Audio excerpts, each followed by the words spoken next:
magandang umaga po muli sa bawat isa. Ayan, mukhang gloomy na gloomy rin po tayo. Sumasabay tayo sa panahon po natin ngayon. Ayan, I hope na tayo po ay masaya pa rin deep inside. Ayan, so pwede nyo po bang ipakita yung magaganda nyong ngiti sa mga katabi nyo po? Ayan. Ngitian nyo naman po sila para naman sumaya sila. Parang ang gloomy po ng ng mood na meron po tayo ngayon kasi sumasabay siguro sa ulan. So once again, yung passage po na ating tatalakayin ay makikita po natin sa Acts chapter 8 verses 1 to 8. Pero ngayon po, since nabasa na po natin kanina yung passage natin, yung main passage, basahin po natin yung Acts chapter 1 verse 8 for the context rin po. So, Acts chapter 1 verse 8, balik lang po kayo ng konti dyan. The word of God says, "But you will receive the power when the Holy Spirit comes on you, and you will be my witness in Jerusalem, in all Judea, in Samaria, and to the ends of the earth." Tayo po ay manalangin. Let's pray. Amang Diyos na makapangyarihan sa lahat, maraming salamat po sa lahat. Maraming salamat sa pagkakataon na kami po ay makapag-aral at libre lang po namin ito nagagawa. Nawa po Lord ay maibigay namin ang puso at isipan po namin sa mensahe na nais nyo ring iparating po sa amin. Samahan nyo po kami Lord sa aming pag-aaral, pagtatalakayan, and gabayan nyo po palagi ang i-discuss rin po namin. Gabayan nyo rin po ang inyong lingkod. Nawa po Lord ay maibahagi ko po ito ng may kalinawan, na may kaayusan, at nawa po Lord ay samahan nyo po kami dito sa pagkakataon na ito. Give us a humble heart and an obedient heart na handa pong sundin kung ano yung mga nais nyo rin pong ipabatid po sa amin o ipagawa po sa amin. Maraming salamat po ulit. In Jesus' name we pray. Amen. So muli, magandang umaga po sa bawat isa po sa atin. Ayun, kahit pa paano lumakas naman po. Ayan, gumanda-ganda na rin naman ang umaga ng bawat isa po sa atin. So mga kapatid, aminin man natin o sa hindi, na madali lang po maging komportable sa loob ng simbahan. Pansinin niyo po ang pang-araw-araw na ginagawa natin, and actually every Sunday na ginagawa natin pag tayo ay nasa loob ng simbahan. Sanay din po kasi tayo sa karamihan sa paulit-ulit na rin pong mga ministries na ating ginagawa dito sa ating bahay-sambahan. Pero lilinawin ko lang po, itong sasabihin ko po ay hindi naman po lahat lang. Kumbaga, ilan lang po sa mga activity or ilan lang po mga churches. And wala po akong tinutukoy na specific churches. So again, karamihan po sa iba't ibang mga ministries, sa iba't ibang simbahan din po, ay nagaganap lang din po sa loob ng simbahan.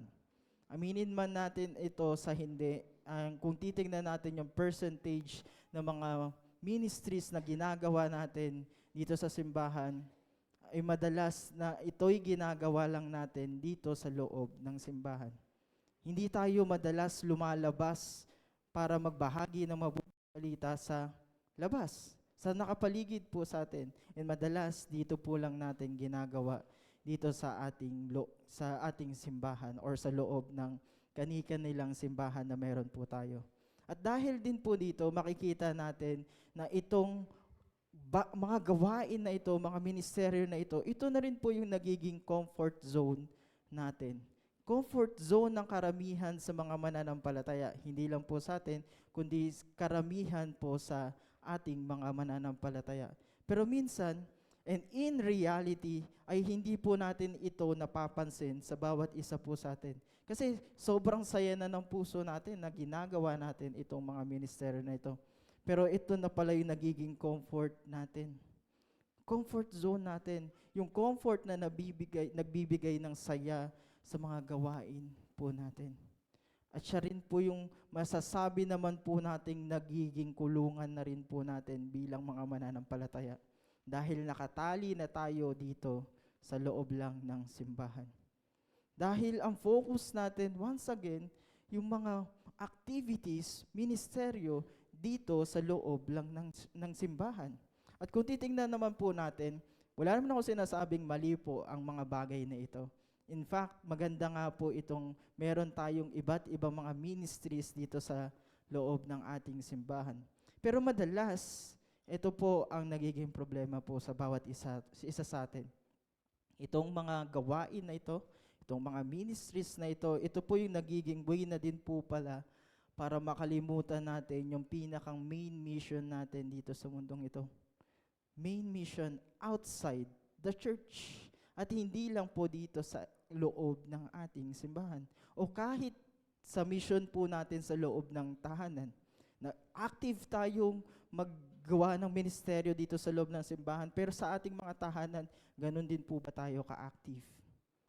Mission din po natin yon outside the church, ang ating mga tahanan. So mga kapatid, kung titingnan po natin ang mga katotohanan na ito, kung babalikan din po natin yung mga panahon ng nangyari po itong passage na meron po tayo, ganito rin po yung nangyayari sa early church. At same lang din po ng context na meron po sa atin sa mga panahon ngayon.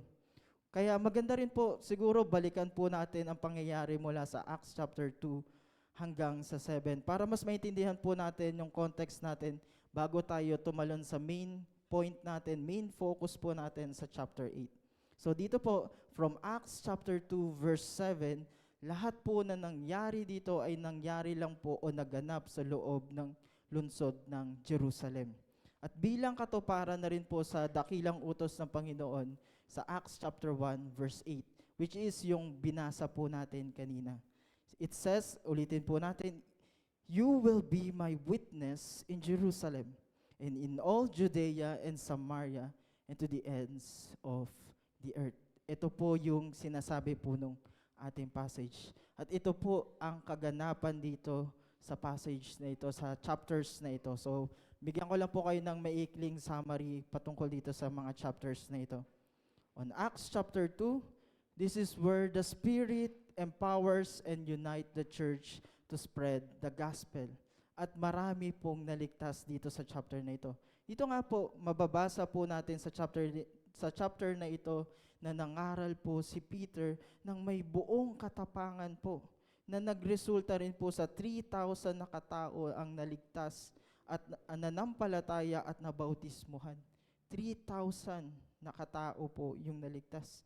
At humigit kumulang, kumbaga, sobrang dami po talaga kung titignan natin. Sobrang lawak kasi 3,000 po yung naligtas po sa pagkakataon na ito. At dito rin po natin makikita sa chapter na ito na nabuhay ang bawat mananampalataya sa pagkakaisa, sa pananalangin at sa pagtuturo. So ito po yung paulit-ulit na ginagawa nila dito sa simbahan na meron po sa kanila, sa early church. And talon po tayo sa chapter 3 and chapter 4. Sa chapter 3 and chapter 4, dito po ay pinakita din po sa atin na ang kapangyarihan ni Jesus ay nagbigay po ng tapang, ng courage, unity, and strength sa kanyang simbahan. So ano po yung main or sabihin natin magandang story na makikita po natin? This is the story when Peter and John healed a layman. Nagpagaling si Peter and John. Ano po ang resulta ng ginawa niya dito? Nagresulta po ito sa pagrami muli ng sumasampalataya sa ating Panginoon. Kumbaga yung 3,000 madadagdagan pa ng mas marami pa. Nadagdagan pa po sila. Though, dito po sa story na ito, or sa passage na ito, though they were arrested, still, hindi po nagbago yung init na meron po sila. Nagpatuloy pa rin po sila sa pangangaral ng mabuting balita. Sa Acts chapter 5 verse 6 naman po, dito po ay pinakita naman po sa atin that God purifies and empowers and strengthens His church to a spirit-led services. Kung saan makikita natin ang story ni Ananias and Sapphira.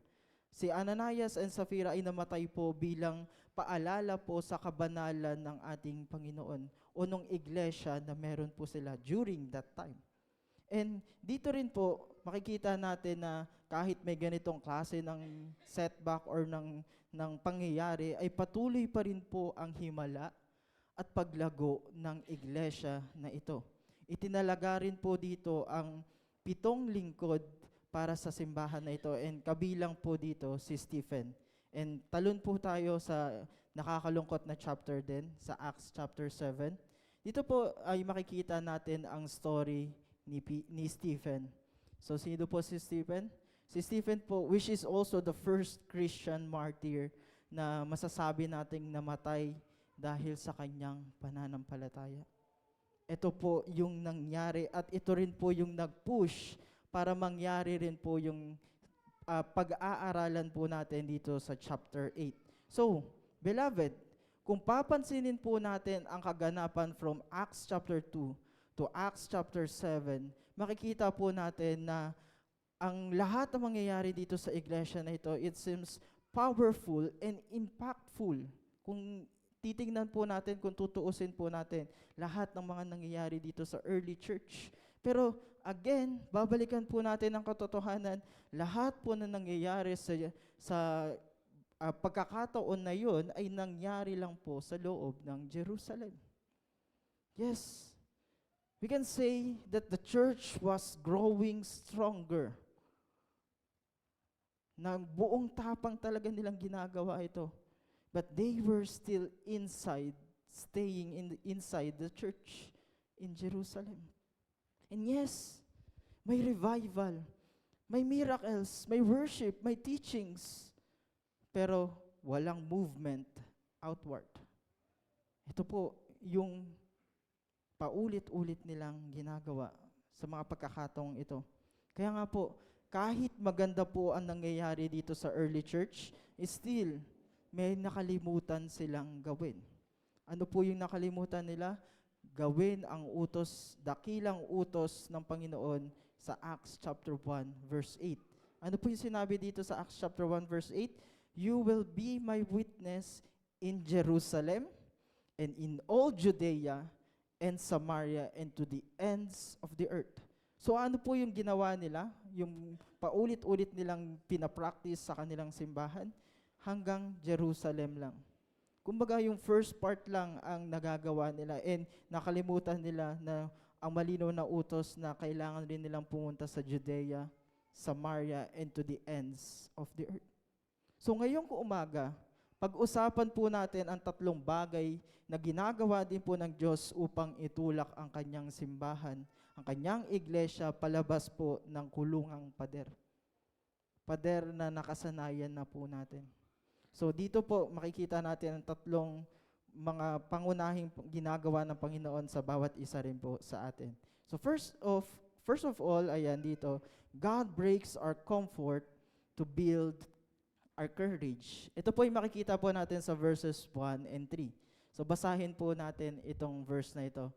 Verse 1, on that day, a great persecution broke out against the church in Jerusalem, and all except the apostles were scattered through Judea and Samaria. Godly men buried Stephen and mourned deeply for him. But Saul began to destroy the church, going from house to house. He dragged off both men and women and put them in prison. So, ano po yung makikita natin dito sa passage na ito, sa katotohanan na ito?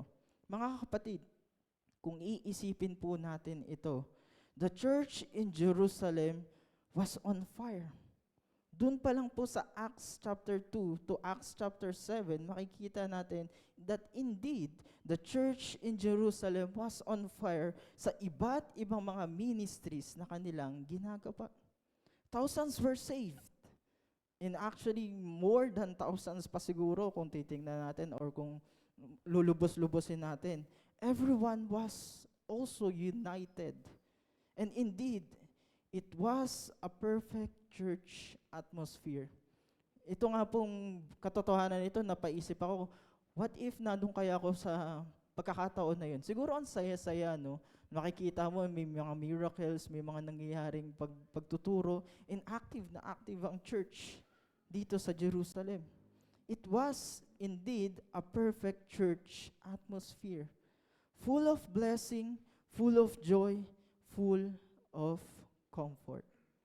Pero somehow, just like din po dito sa mga churches natin ngayon, ito rin po ang sistema na nangyayari sa bawat isa po sa atin. And beloved, blessings are good Sino po bang may ayaw ng blessing po, di ba? So blessings are good and indeed makakatulong naman din po sa bawat isa sa atin. Pero alam nyo po, minsan yan din po yung problema nating mga tao when it comes to blessing. When blessings make us so comfortable that we forget our main mission.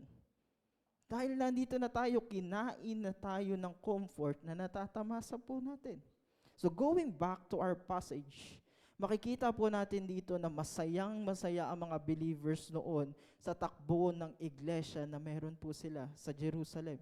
Pero in reality, sila po pala ay nakakulong sa loob lang ng Jerusalem, ng kanilang iglesia. Kaya ano po ang ginawa ng Panginoon?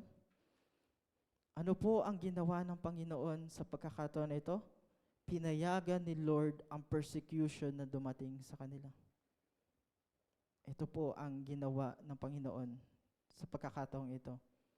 But the main purpose of this persecution is not to destroy them, but to deploy them.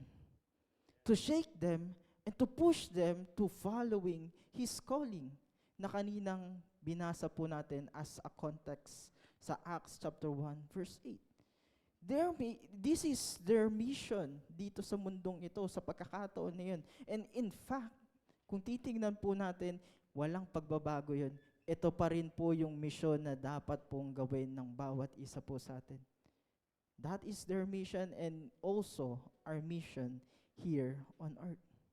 Mga kapatid, kung titingnan po natin, God allows shaking or persecution to send us where we refuse to go. Ito po ang katotohanan na dapat po nating tandaan sa pagkakataon nito. Sabi nga po sa verse 1, ang paumpisa ng persecution talaga na ito, yung nangyaring persecution na ito, sabi sa verse 1, on that day, a great persecution broke out. Yes, kung titingnan natin mga kapatid, mabigat pakinggan yung sitwasyon na ito. Yung pangyayari na ito, kasi persecution nga po. Mabigat at marami ang nasaktan kung titingnan natin. Pero minsan po, yung akala po nating bad ending or persecution sa part po natin, ito po pala yung simula ng divine plan ng Diyos sa bawat isa po din sa atin. Ito po ang umpisa ng pagkilos din po ng Panginoon sa buhay po natin. Ang persecution na akala nating disaster dahil sa kabigatan na meron dala-dala nito, ito po yung naging direction ng Diyos para sa mission, sa main mission natin dito sa mundong ito. A divine direction sa buong iglesia din po. Beloved, yes, they were shaken but not shattered. They were scattered but not silenced. Nagpatuloy pa rin po sila sa mission na ito. And yun po yung tatalakayin din po natin maya-maya din po. So mga kapatid, kung titingnan po natin ang nangyari sa early church, baka yan din po yung dahilan kung bakit minsan nararanasan natin itong shaking na ito sa buhay po natin o yung persecution na ito sa buhay po natin. At possible, ito po ay hindi dahil galit ang Panginoon sa atin, kundi dahil gusto niyang gisingin ang bawat isa sa atin. Gisingin ang mga natutulog nating diwa. Pero syempre, kung tayo po ay nagkasala sa Panginoon, ibang usapan na po yun. Ibang preaching na po yun siguro. Focus lang po tayo dun sa main point po natin. So again, but always remember, based on sa ating passage, always remember this, based on this truth, that God doesn't shake us to break us, but wake us up to our mission, our main mission here on earth. And one more thing, pansinin po natin yung sinasabi rin po dun sa passage natin sa verse 3, kung saan makikita natin dito ang character na si Saul. Si Saul po ay sumugod sa bawat bahay. So siguro kung titingnan natin, bawat sulok talaga ng Jerusalem or bahay-bahay talaga pinupuntahan niya para ikulong at pahirapan yung mga mananampalataya during that time. Babae, lalaki, wala siyang pinipili. lahat yon ay ipapakulong niya dahil sa pinaniniwalaan niya. Based na rin po dito sa persecution na ito. At makikita po natin na habang sinusubukan niyang buwagin ang church dito sa Jerusalem, ano po ang nangyayari sa labas ng Jerusalem? Dito nag-umpisa na binubuo naman ng Diyos ang kanyang church, ang kanyang iglesia sa Judea at Samaria. Di ba po, nakaka-amaze kung titingnan na nangyari yung persecution dito sa Jerusalem pero nagkakaroon na at kumakalat na yung mabuting balita sa Judea at Samaria, which is also part of His command sa Acts chapter 1 verse 8. So we can also say that what the enemy meant for harm, God turned this for His purpose. Ginagamit din po ito ng Panginoon. Instrumento rin po ito ng Panginoon para sa atin din po. Kaya kapag dumadaan po tayo ng persecution, matitinding pagsubok, matitinding bagyo ng buhay po natin, problema, iba't ibang klase ng sakit, rejection, or even loss, huwag po tayong agad magrereklamo sa Panginoon. Isipin natin, ano ba ang purpose ng Panginoon? Bakit ko nararamdaman? Bakit ko nararanasan ang mga bagay na ito? Dahil, mga kapatid, baka ginagamit po ito ng Panginoon para itulak tayo sa comfort zone na nakasanayan na po natin. Na hindi, comfort zone na hindi natin mabitaw-bitawan. At itulak din po tayo sa mission na dapat po nating gawin dito sa mundong ito, na nalimpasan na ng panahon, na nakalimutan na nating gawin. Mga kapatid, kung titingnan din po kasi natin yung nature nating mga tao, kung hindi rin po tayo yayanigin ni Lord, siguro ang possible din po na mangyayari sa atin ay baka hindi rin po tayo magising sa katotohanan. Baka hindi tayo matauhan kung ano yung dapat nating gawin dito sa mundong ito at umalis sa comfort zone natin. Kasi nga po, okay na yung ganitong buhay. Bakit ko pa papahirapan yung sarili ko? Okay na yung nararamdaman ko, masaya na ako dito sa nangyayari dito sa church na meron na kinabibilangan ko. At kaya minsan, makikita rin po natin sa buhay nating mga tao, kaya tinatanggal din po ng Panginoon ang ating pinanghahawakan, yung comfort na ito, para mahanap din po natin yung security natin sa Kanya. At totoong security sa Kanya. At lubusan po tayong manampalataya sa dakilang pagkilos ng Panginoon lamang. At hindi sa ating pangsariling kakayanan. Kakayanan lang. And again, babalikan natin ang katotohanan na ito na kapag winasak ng Panginoon ang comfort po natin, hindi dahil gusto niyang pahirapan lang po tayo, hindi dahil trip lang niyang gawin po ito, o maging parusa lang sa ating mga pagkakasala. Babalikan natin ang katotohanan na ito kasi possible din po, ito po ay ginagawa din po ng Panginoon para ugain tayo, para gisingin tayo, para itulak din po tayo sa panibagong level ng pananampalataya at katapangan. Baka sinasabi sa atin ng Panginoon, anak, masyadong ka ng kampante dyan sa nangyayari sa buhay mo. I-level up naman natin. Yun po, possible, yun po yung ginagawa at ang pinapakita sa atin ng Panginoon. Sometimes, God breaks our comfort to build our courage.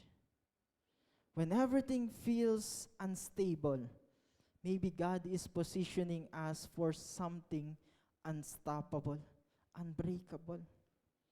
At yun yung pagbabahagi na mabuting balita sa lahat.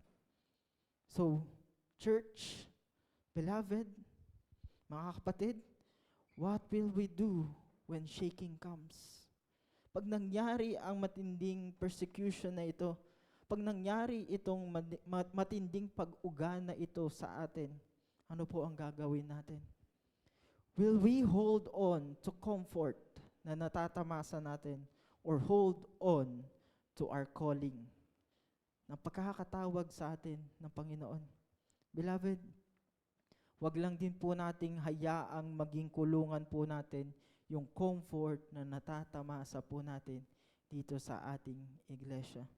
Gawin po natin itong next step for our faith at maging matapang sa pagsunod sa Kanya, just like the early church did. Beloved, let me remind each of us here na wag lang tayong magtipon. Simulan po natin ang paglakad because mission begins where comfort ends. Pangalawang bagay na ginagawa po sa atin ng Panginoon, God scatters us to spread His word. According to verse 4 to 5, ito po yung sinasabi niya, those who have been scattered preach the word wherever they went. Verse 5, Philip went down to a city in Samaria and proclaimed the Messiah there. So ano po ang makikita natin? Pansinin po natin yung sinasabi po dito sa Acts chapter 8 verse 4. Ano po yung sinasabi? Those who have been scattered preach the word wherever they went. Grabe po, no? Kung titingnan po natin ang katotohanan na ito, iba talaga yung tapang, iba talaga yung tikas at yung masasabi natin courage na meron talaga yung early church. Nangyayari na nga yung persecution sa Jerusalem. Kumalat pa sila. Nagpatuloy pa rin sila sa pangangaral ng mabuting balita sa lahat. Instead na matakot sila sa, again, mga pangyayari na nagaganap dito sa Jerusalem, makikita natin yung tapang nila sa pagtuturo at hindi po sila nagtago. Kasi kung masasabi natin kung titingnan po natin kung sa sariling perspective po natin, kung nangyari ito sa atin, ang possible na gawin natin bilang isang tao, magtago. Kasi nga may persecution. Ayaw natin na mahirapan. Ayaw natin na maapektuhan dito sa persecution na ito. But instead na ganito po yung ginawa po nila, hindi po sila nagtago. Kumalat pa sila lalo. Ayan, bagkos nagpatuloy pa po sila dito sa mission na ito sa pagbabahagi ng mabuting balita sa lahat. At alam nyo po ba ang isa pa po sa nakakabilib sa lahat? Now let us look at what Philip does. Doon sa verse 5. So pansinin nyo po dyan sa inyong mga Biblia. Dito po makikita natin na pagkatapos ng lahat ng persecution na naganap dito sa Jerusalem, ano po yung ginawa ni Philip? Si Philip ay nagawa pang pumunta sa Samaria. By the way, para sa context na rin po ng karamihan po sa atin, ang Samaria po ay isang lugar na iniiwasan ng Hudyo. In fact, kung alam niyo po ba, dito, nakakatawa nga po itong sa sobrang dedicated nila talaga na pag-iwas dito sa Samaria, na kapag pupunta sila ang mga Hudyo sa Galilee, iniiwasan talaga nilang daanan yung Samaria. Kumbaga magpapakalayo-layo pa sila at tatahakin pa po nila yung sobrang layong lugar para lang pumunta dito sa Galilee. Mas pipiliin nilang lumiko dito sa Jordan River route kaysa dumaan dito sa Samaritan territory. Ganun sila ka-dedicated talaga na iwasan itong lugar na ito. But still, according to verse 5, ano ang ginawa ni Philip? Philip went down to a city in Samaria and proclaimed the Messiah there. Indeed, iba ang tapang ng early church during that time. After the shaking na naganap sa kanila sa Jerusalem. Hindi na nga po sila bumalik sa comfort zone nila sa Jerusalem. Pumunta pa po siya sa mas challenging na lugar. Masasabi natin na kakaiba talaga yung challenge na meron po dito. Kasi I believe ginawa po ito ni Philip dahil doon din po siya tinawag ng ating Panginoon. I believe ito po ay pagsunod sa dakilang plano rin po ng ating Panginoon. So makikita po natin talaga dito sa pangyayari na nangyari sa early church, hindi talaga nasayang ang pagkalat po nila. Yung scattering na parang negative kung titingnan po natin, sa perspective natin mga tao, ay ginamit pa po ng Panginoon para sa pagkalat ng kanyang dakilang salita. Ang good news, ang gospel. The believers didn't stop proclaiming Jesus. Kahit pagod na sila, dahil sa mga iba't ibang mga persecutions, challenges na kanilang kinakarap, kahit takot na takot sila, kasi nakulong na yung mga kasamahan nila. Yung iba ay namatay na. Kahit wala sila sa lugar, nagpatuloy pa rin po sila. And I believe, most of them ay nakibahagi dito sa mission na ito. Hindi lang po yung mga key persons, apostles. Most of them dito sa iglesia na ito ay nakibahagi sa mission na ito. Sabi nga po sa passage po natin, those who have been scattered. Ibig sabihin, possible po ay bawat isa po sa kanila ay naging missionary din. At nakibahagi ng buong buo dito sa dakilang mission na ito. Hindi lang po si Peter, hindi lang po si Philip, hindi lang po yung mga apostles, possible mga ordinaryong mananampalataya din dito sa early church ang nakilahok. Halos lahat ng mananampalataya ay nakisama at nagpagamit sa Panginoon sa dakilang mission na ito. Kumbaga, kung titignan po natin ang example na ito, para po itong dandelion flower. Nakakita na po ba kayo ng dandelion flower? Di ba po, pag nakakita tayo nun, ang sarap hipan, tapos bigla na lang kakalat yung mga kung ano man yun, buto yun, actually, buto po yun. Kumakalat yung buto na yun. So yun yung merong dandelion flower. Actually ngayon, wala na akong makitang dandelion ngayon. Puro kalsada na po kasi. Pero yung pangyayari na ito ay parang katulad ng isang dandelion flower na kapag hinipan mo, yung mga buto niya, again, lilipad at kakalat, sasabay sa hangin at kakalat sa kung saan-saan man sila, mapapadpad. At kung titingnan po natin na parang nasira yung bulaklak, ang ganda ng dandelion parang bulak talaga Tapos biglang hinipan mo, nasira. Yung akala mong nasira, pero sa totoo pala, mas lalo pa po siyang dumami. Mas kumalat pa po yung kagandahan na dala-dala niya. Yun po yung pinapakita sa atin ng dandelion.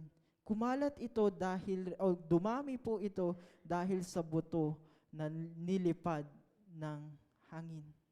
Ganon din po mga kapatid sa early church.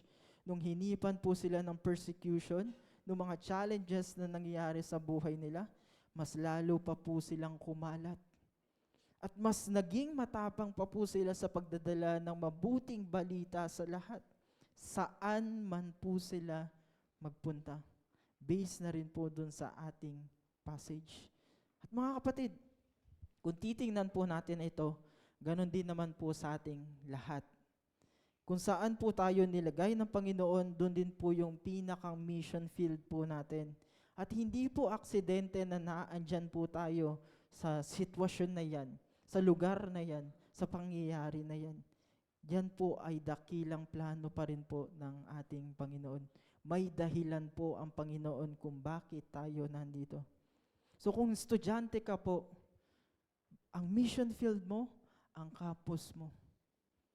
Share the good news sa mga classmates nyo, mga kaibigan nyo, mga teachers nyo. Pwede nyo pong ituro sa kanila yung mga salita ng Diyos, especially the gospel, dahil yun yung kailangan din nila.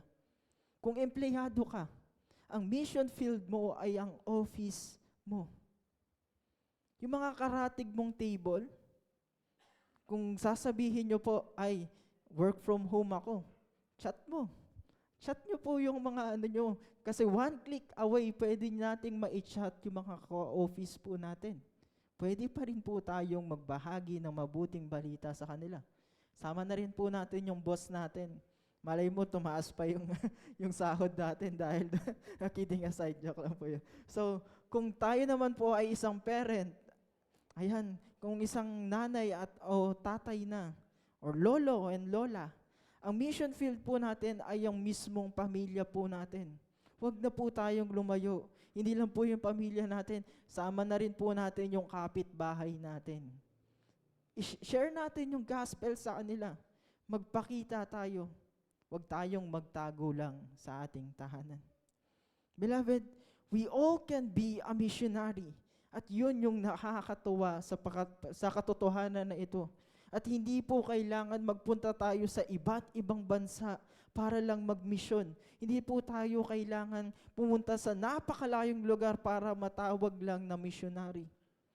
Beloved, minsan kailangan lang po nating magpunta sa kabilang kwarto natin. Ang liit lang ng bahay natin, pwede tayong pumunta doon. Ibahagi natin ang mabuting balita sa mismong kamag-anak natin, sa mismong pamilya natin. O kaya sa kabilang mesa sa office po natin, or even mag-chat sa mga kaibigan po natin o sa mga lahat ng mga nakapaligid po sa atin.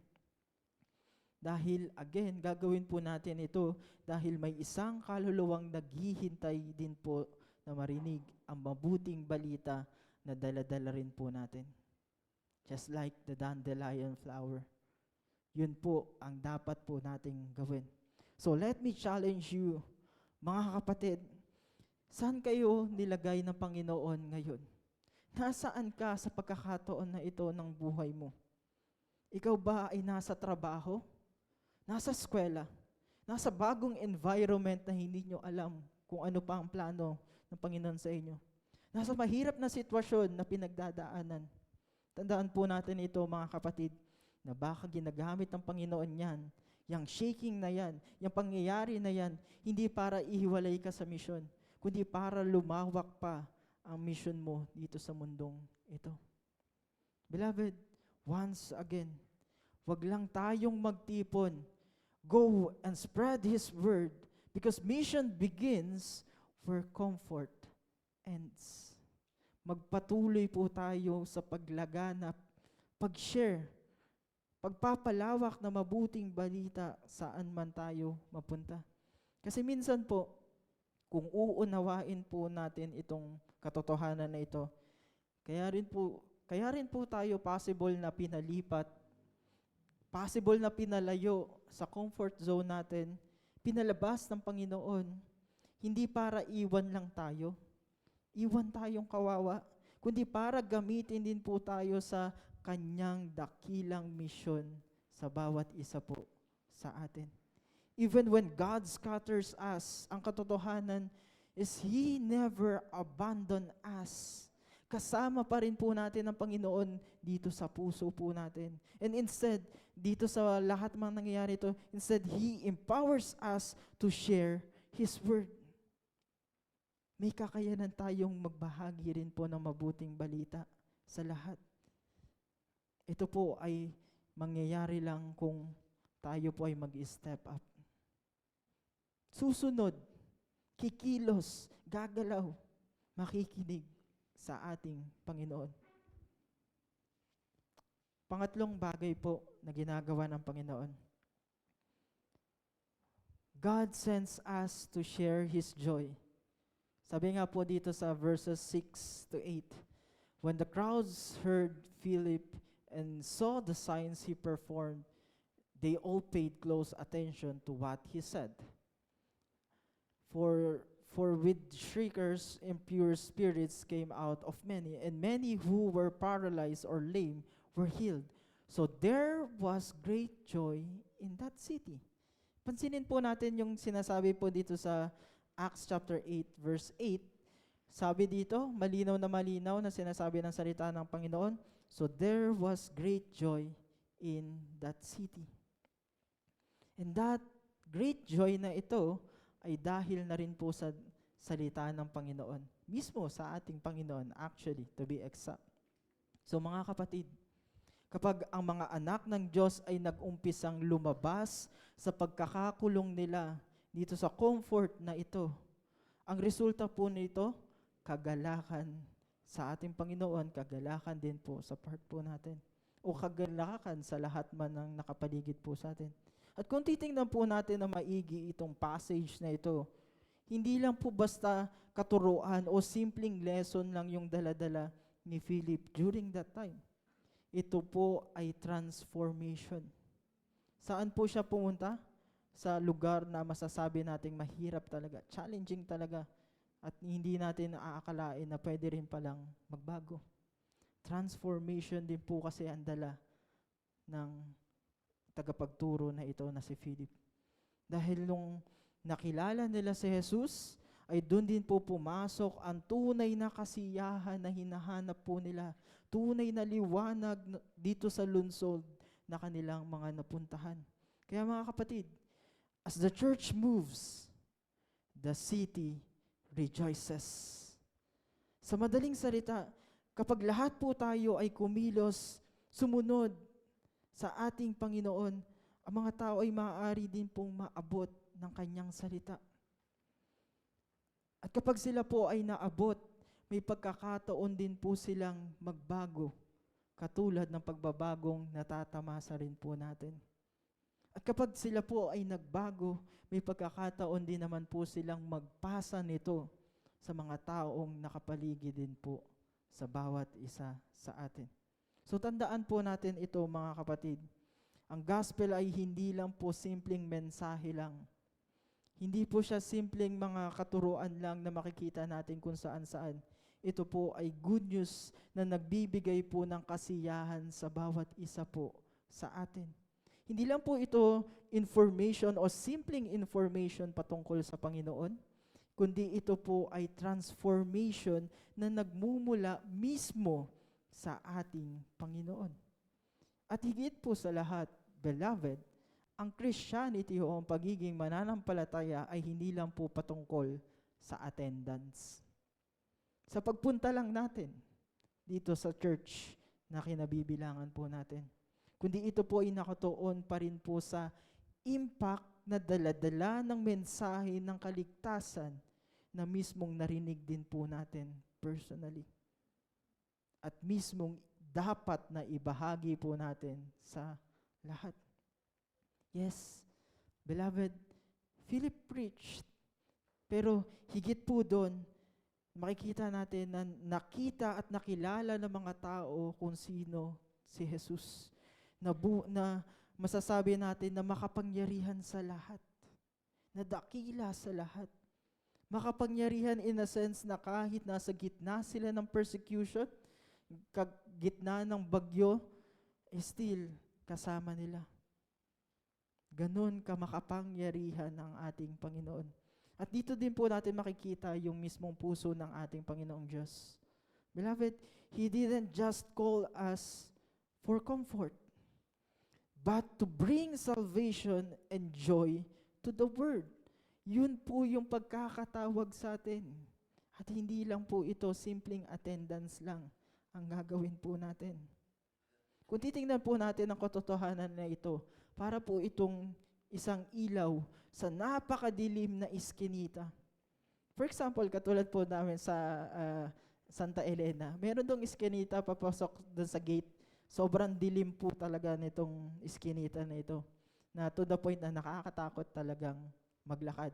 Kasi kapag madaling araw, maglalakad ka doon para sumakay ng tricycle doon sa kanto, sobrang nakakatakot. Possible, bigla ka nilang tambangan doon o bigla ka nilang hugutin doon at kung saan ka nilang mapadpad, di ba po? So, ganun yung nadadala ng dilim sa paligid po natin. Pero kapag nakabukas po yung ilaw, hindi lang po basta ito nagdadala ng simpleng ilaw, simpleng liwanag.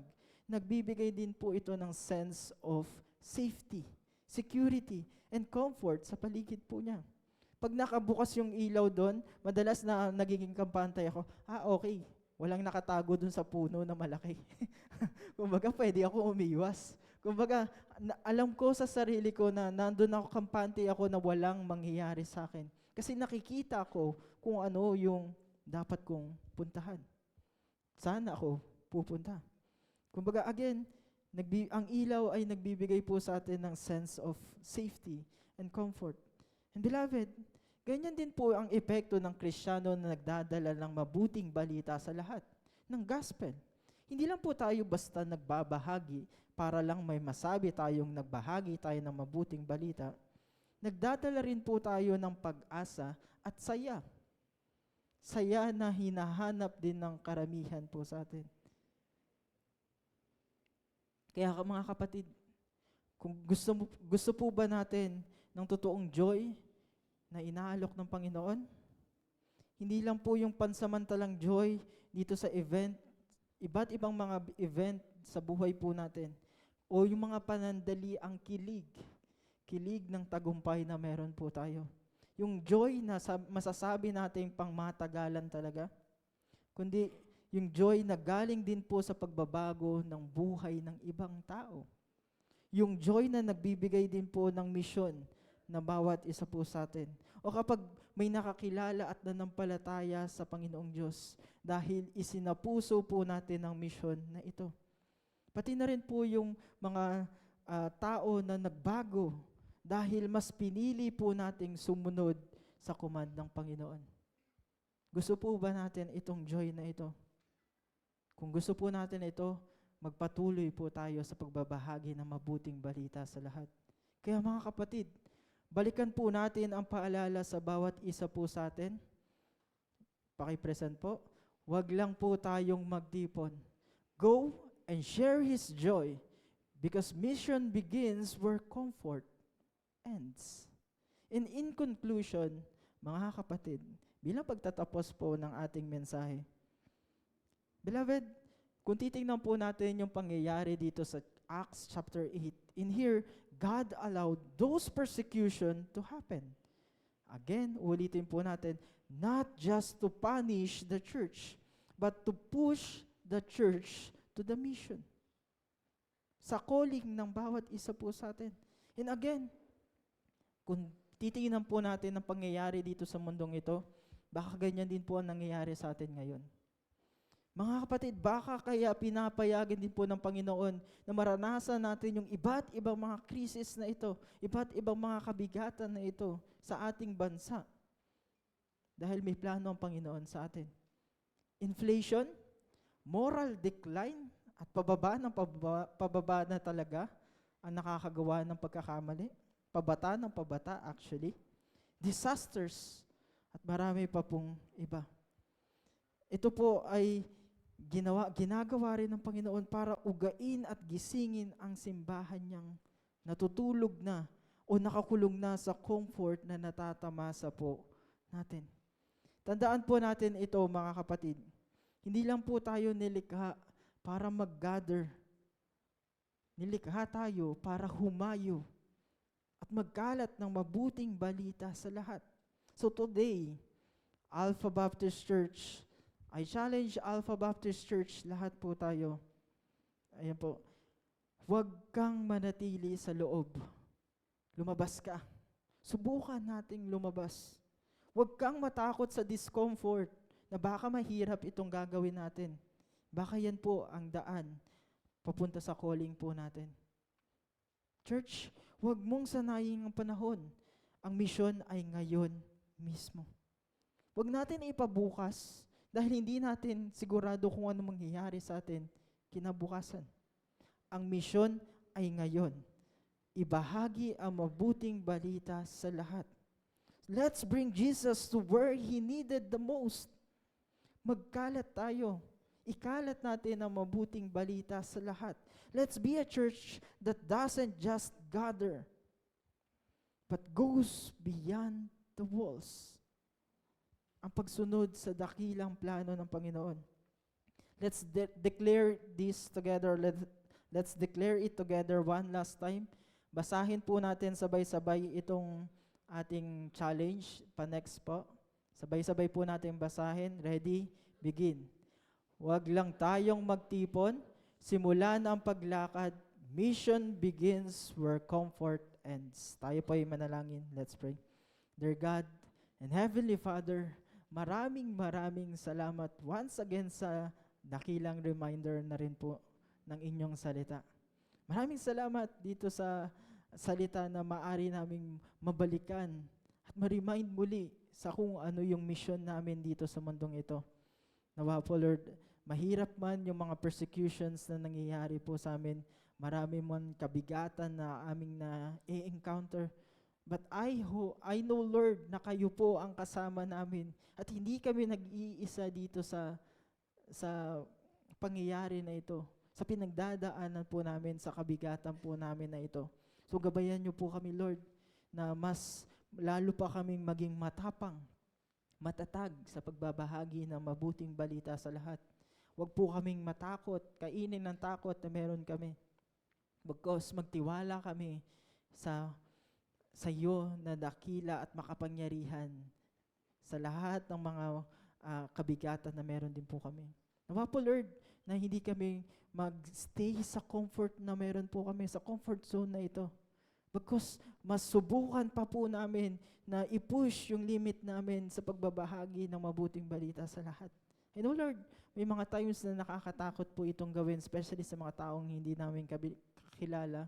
Pero I know, Lord, na matutulungan niyo po kami na magawa namin ito, maumpisahan po namin ito sa mismong kakilala po namin.